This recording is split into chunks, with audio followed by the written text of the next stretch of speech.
friend! Have you come here to learn about a Möbius strip? Well, you're in luck, because that's what we're gonna teach you. In short, a Möbius strip is the coolest thing ever. Simply stated, it is just a one-sided figure.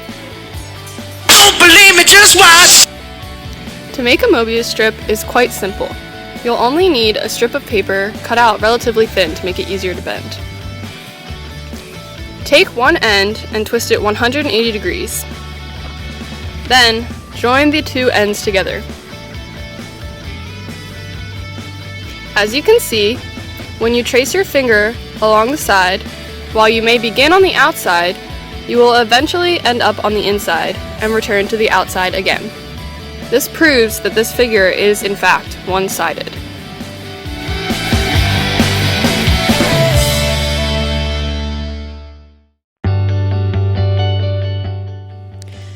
The Möbius strip was named after August Möbius, who was born November 17, 1790 in what is known as modern-day Germany.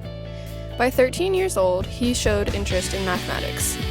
His biggest influence was his astronomy teacher, Carl Mollweed, who is well known for numerous mathematical discoveries, including this image of the world.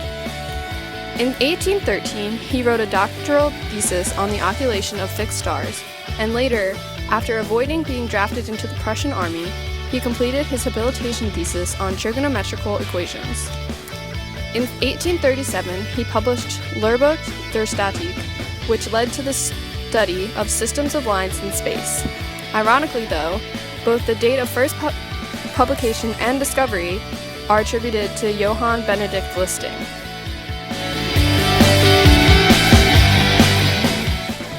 Johann Benedict Listing came from a very poor family, as his father was a brushmaker and his mother was a peasant woman.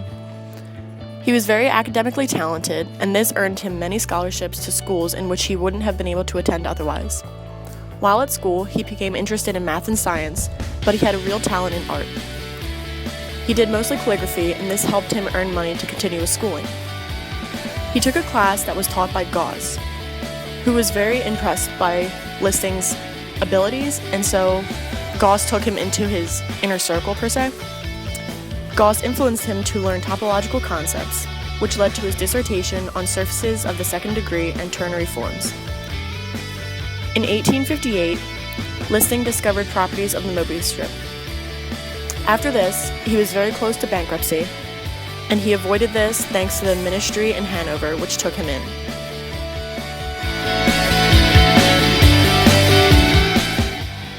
As for how a Möbius strip relates to calc, we can only explain it in very simple terms, since finding the surface area of a Möbius strip requires 3 points, x, y, and z, which isn't taught until Calc 3.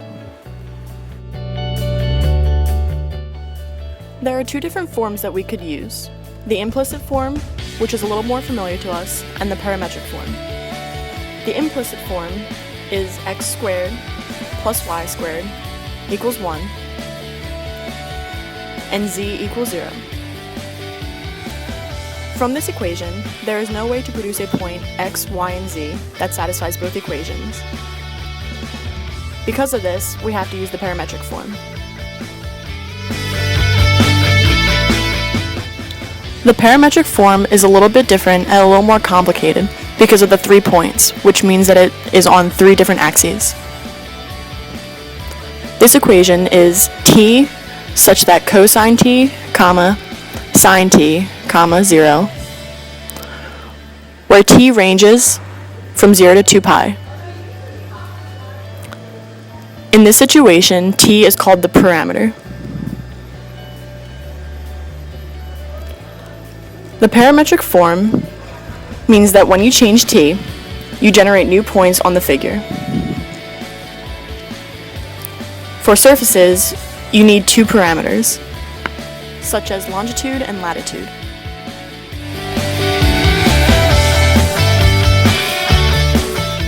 One thing we found very interesting in Vihard's video was how glide reflections work along with the Möbius strip.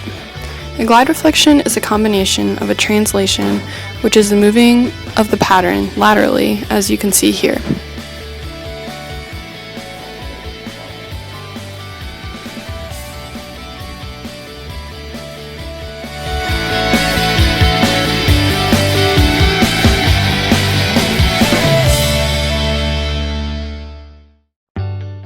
The second part of a glide reflection is simply reflecting the pattern as shown here.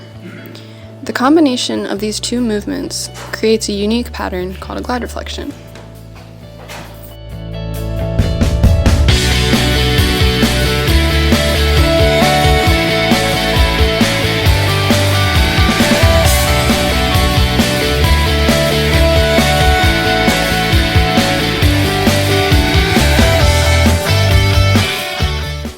Now I'm just finishing the pattern, and once it's done, you'll see how the glide reflection works with the Möbius strip.